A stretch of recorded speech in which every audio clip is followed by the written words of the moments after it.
Access Fort Wayne offers reflections of our community. Production facilities provided by Access Fort Wayne are a service of the Allen County Public Library. The views and opinions expressed do not necessarily represent those of Access Fort Wayne, the Allen County Public Library, or any other supporting organizations. For more information about creating your own television program with Access Fort Wayne, call 421-1250.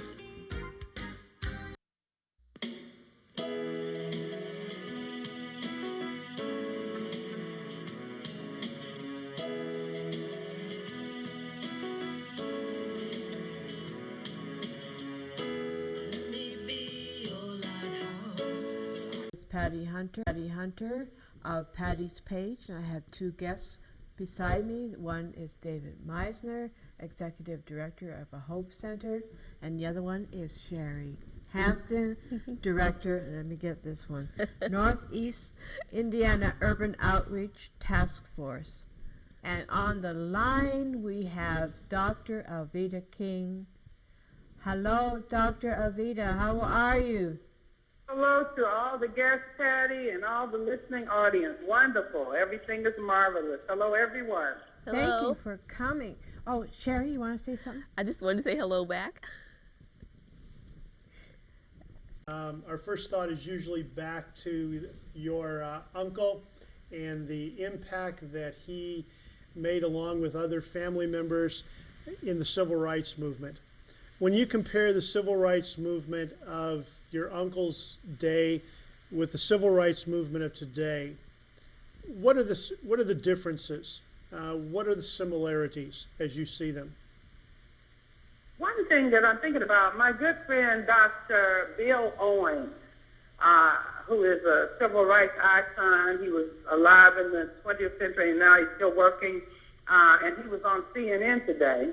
And he says, I marched with Dr. King, and we didn't march for same-sex marriage. We did not march for people to be able to abort and kill little human beings in the womb. That's his message. And my uncle, Dr. Martin Luther King Jr., was very pro-life, and he was very much in support of procreative marriage as is outlined in the Bible. So when I'm now in the 21st century, when I see so many other voices trying to co-opt and reinvent the message of Dr. Martin Luther King Jr., my uncle, which was rooted and grounded in the Bible. You know, my father, Reverend A.B. King, and his brother, Dr. Martin Luther King Jr., their father, Dr. Martin Luther King Sr., were Baptist preachers during their lifetime. And people tend to forget the ministry of the gospel of Jesus Christ of my uncle, and they begin to attach so many other things to it. And I think that does him an injustice, and to me it's very unfortunate. I've heard you make the statement in the past that the civil rights movement of today is the issue of abortion as we see it. Speak to that for a few moments, if you will. Today, as we consider civil rights, we must add the life of the little human being in the womb as part of that, the sick and the elderly. So therefore, abortion, euthanasia, using unnatural, harmful drugs and chemical and surgical procedures to prevent procreation, all of that is a problem today. And so certainly we have many issues of civil rights. School choice, parents having the ability to choose the best educational process for their families. That is a civil right. It's a civil right to be entitled to life, liberty, and the pursuit of happiness for all people. Certainly, the economy is an issue and a problem. People are concerned now about working and being able to feed their families. All of those social issues do fall into the realm of civil rights. However, we find more often that when you begin to speak of the rights of the preborn babies in the wombs of their mothers, then people want to shut that out and redefine that, or defining marriage between a man and a woman. So we're finding here in the 21st century that people are trying to change the message. The message is timeless, and so we really need to stay to those values and standards that will let people be healthy and happy. Have you heard about this Chick-fil-A director or owner of that restaurant being discriminated against because he said he believed in man and wife? Yes, and we're encouraging people today to go to Chick-fil-A and buy food for your family today in support of the right of religious freedom to state and believe what you do believe. It's not a hateful message. It's not an unkind message.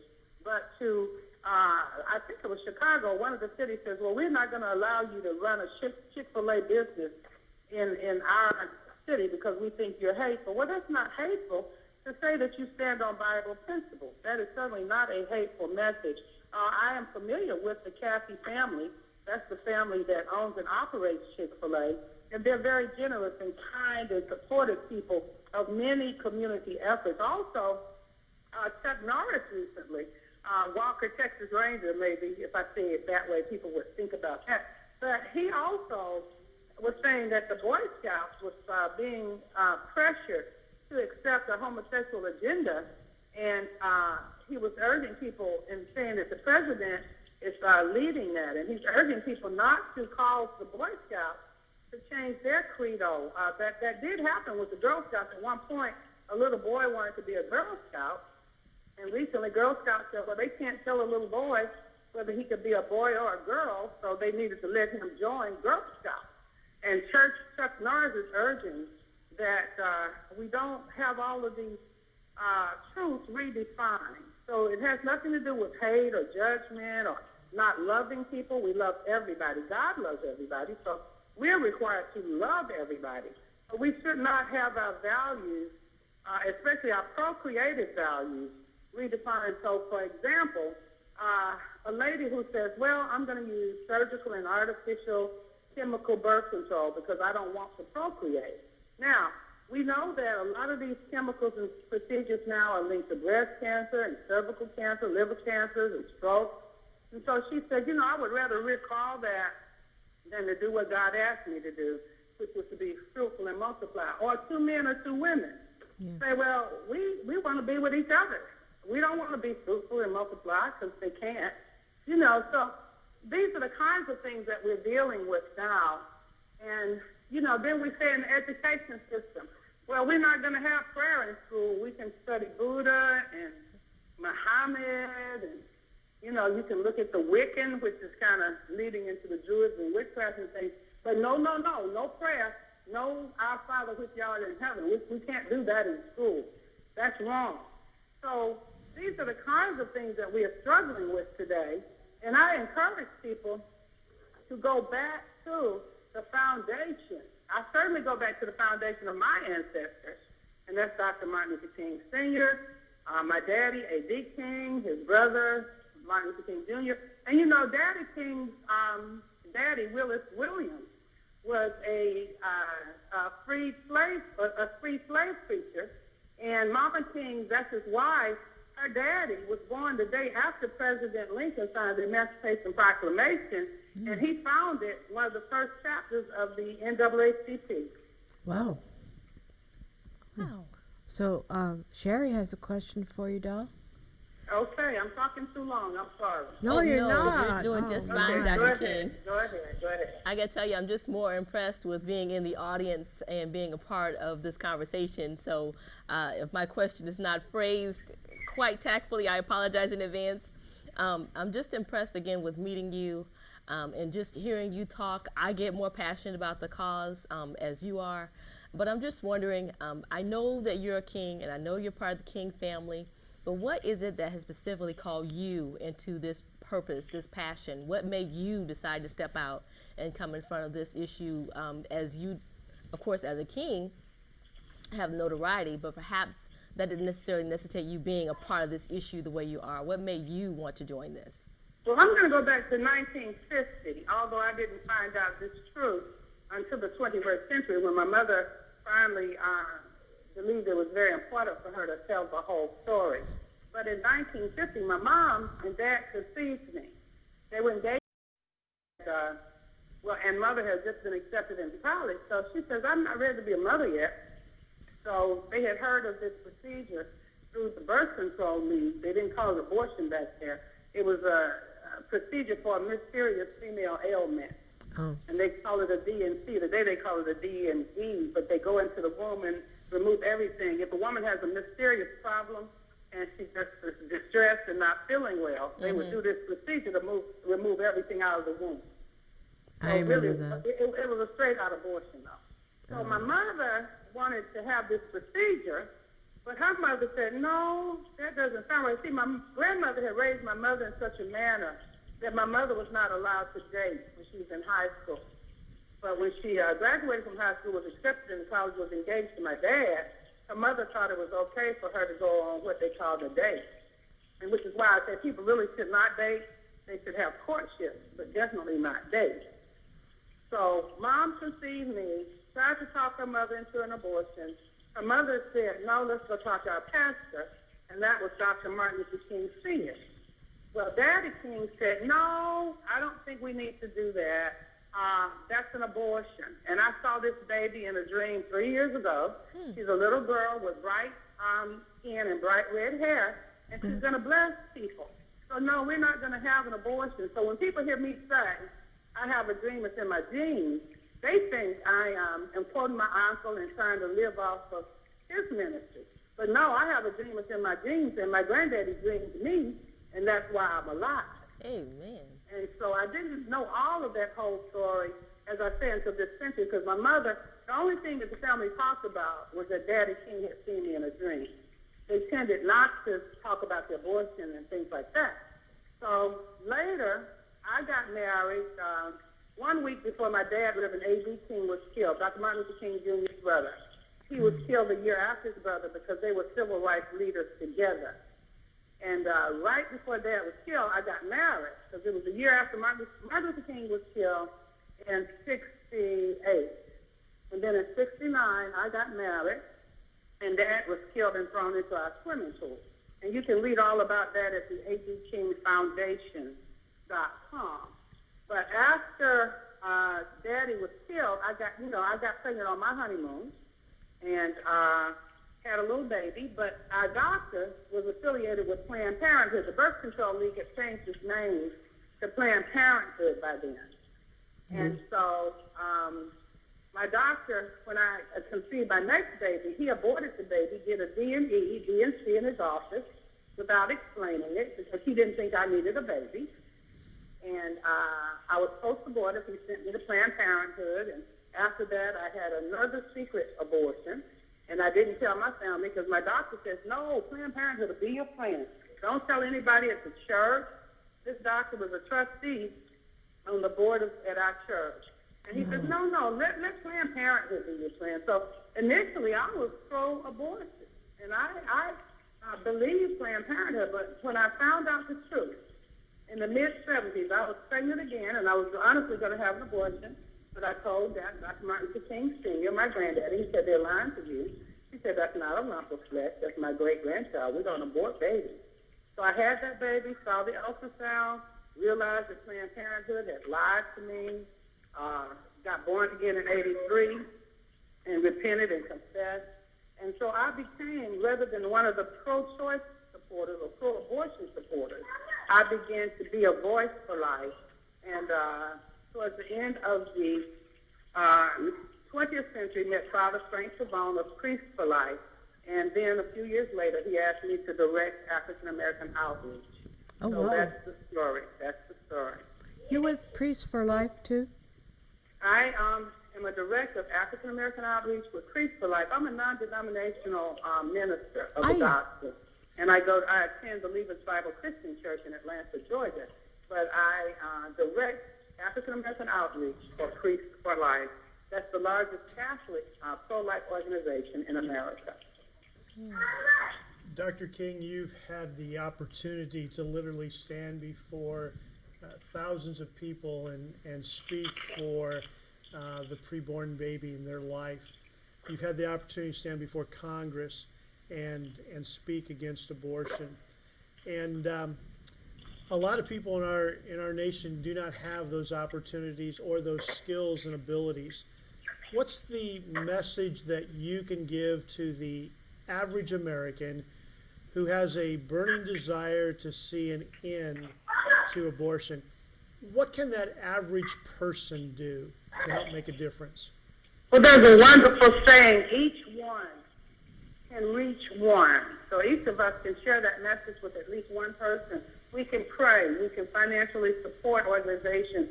We can support pregnancy care centers, these wonderful organizations that are now in almost every city in America available to help families in need during times of pregnancy. And I say family because the family is the mother, the baby in the womb, and the daddy. And these wonderful centers are now becoming more attuned to helping that whole family. And thirdly, we can first become informed and educated. I urge you all to visit priestforlife.org/African Americans. And that's my webpage at Priest for Life. And so this message is for everyone, and you can vote, you can write your congressperson, you can pray, you can donate money, you can help the pregnancy care centers, you can inform and educate people at your church, you can ask your pastor to let you share the pro-life message at some of your midweek meetings or some of your men and women's conferences. So there's just so much that you can do, but please visit priestforlife.org/African American for more information. Dr. King? Yes. I'm Lutheran, and I'm with Lutherans for Life. Mm-hmm. And also, I'm a member of the Allen County Right to Life with Kathy Hamburger. Wow. Okay. So I know I'm glad that we are all together here talking about civil rights and how bad abortion is. And unfortunately, my aunt was an abortionist herself in the 60s and 70s before Roe versus Wade in Canada. Yeah. Yeah.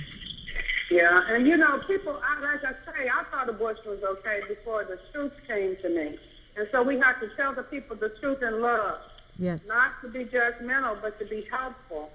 And to say to people, there's a better way, there's another way. And you don't have to hurt yourself or kill your baby. Or, Daddy, you don't have to abandon your seed like that. So, and we can ask the church, ask our pastors, Pastor, I'm hearing all of this, and I'm not hearing it at church. Can we talk about this at church, please? You know, those are things that we can do. Sherry? Do you find that it is true that the number of abortions are higher in the African American or urban communities than in other demographics? There is a reason that abortions are higher in the African American community with the Latino and Hispanic community coming along now right behind. And that is because part of the agenda of abortion, of course, is to decrease the population and to decrease the population of what some people have termed as undesirables. The founder of Planned Parenthood, Margaret Sanger, said that colored people are like weeds and they need to be exterminated. We don't want the word to get out. Let's cultivate some of their leaders.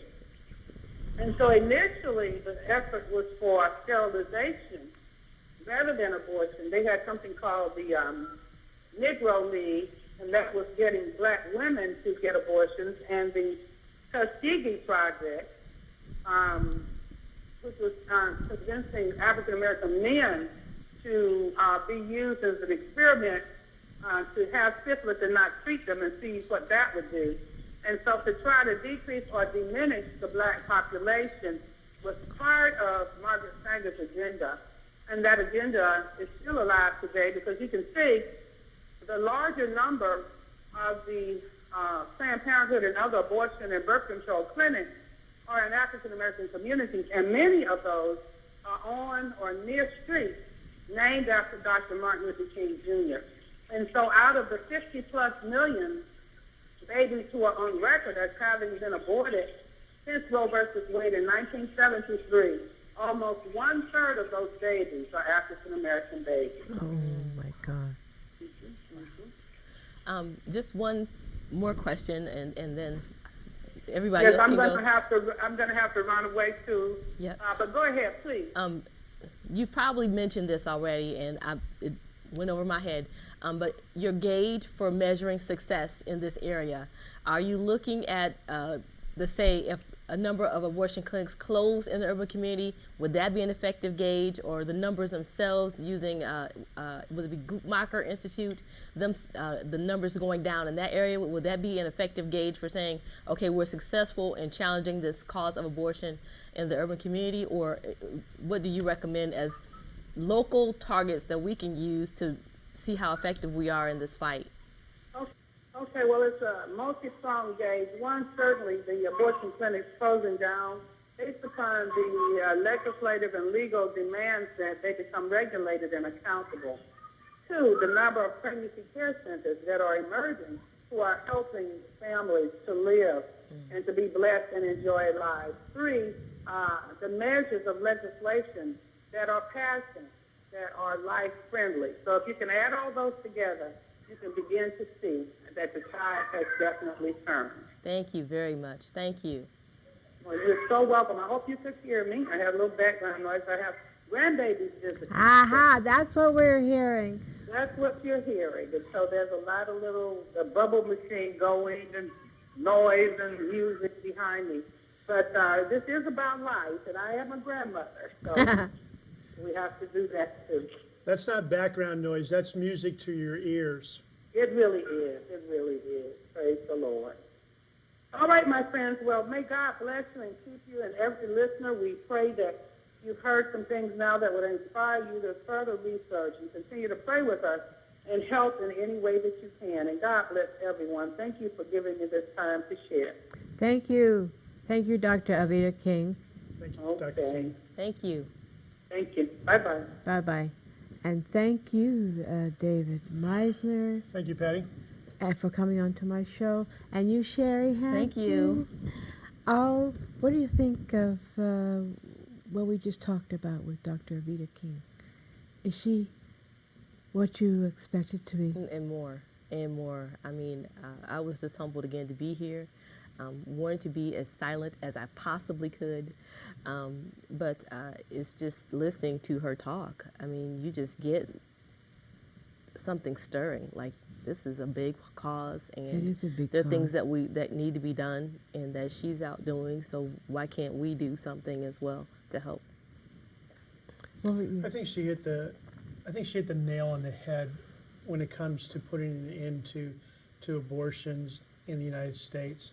I mean, we can pass laws and legislate it, making it illegal, but there are still going to be backroom abortions taking place, even if we change the laws. The key is one person at a time, helping one person understand that what they're doing is wrong, helping one person understand that they're not in this situation by themselves, that there are people there to help them, to assist them, helping them to understand that what is growing in them is a creation of God. The Bible tells us that we are created in the image of God. So each time a baby is being formed in a woman's womb, it's a piece of God being created, so to speak, That's good. in His image. And when we can help people understand those things, that's going to change their perspective. And as their perspective is changed, their choices will change. How long has Hope Center been around? Hope Center has been around in the Fort Wayne community for 28 years. Hello. Yes. So we have 4 locations in the area. You can get to any one of our locations within probably 10 minutes from any place in the Fort Wayne area. And there's always someone there ready to love you, to encourage you, to help you if you find yourself facing an unplanned pregnancy. And you, Sherry, you're the director of the Northeast India Urban Outreach Task Force. It'll wear on you, I'm sure.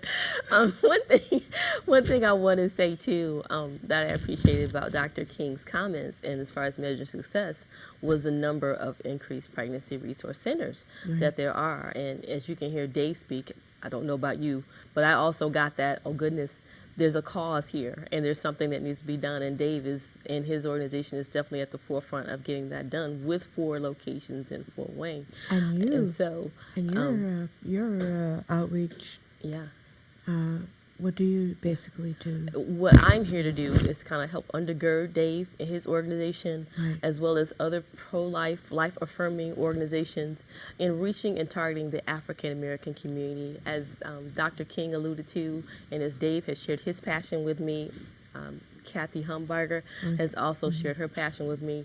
This thing is dramatically impacting the urban and African American community. And sometimes the best way to address that is to simply put your feet to the ground and go out and do it. And fortunately, Dave and Kathy are very successful Right. in what they're doing. And so I'm here to kind of provide that extra set of feet to help them get to the urban community and to reach the people who are, quite frankly, being impacted the most about this. How about the Native American woman? Do you help them as well? We consider urban community as every demographic. Oh. Coming from I understand the socioeconomic classes Right. to be a disadvantaged class, and that demographic covers minority, Asian, African American, Native American, Latino. So it covers all those demographics. You guys are heavy. No, you're really heavy. Yeah. I mean, I'm with Lutherans for Life, of course, myself. We're having a rally on August 11th. This is for what? It is for religious freedom. For religious freedom. For religious freedom. And it's going to be, this is not going to be, the show is not going to be shown before next week. So I'm just saying that we're having a rally August 11th in front of the courthouse, and today marks the day of Obama. Was it someone's being accepted today? The insurance, not insurance, but making companies pay for abortion through their health care insurance. I believe that that's true. So I don't know whether that's being passed or not, but Okay. we're going to keep abreast of this, and I'd like to thank everybody, David and Sherry, and my crew, everybody in the control room, for coming on to my show and listening to Dr. Alveda King. So thank you, and we'll see you next week and hope to hear from you again. God bless.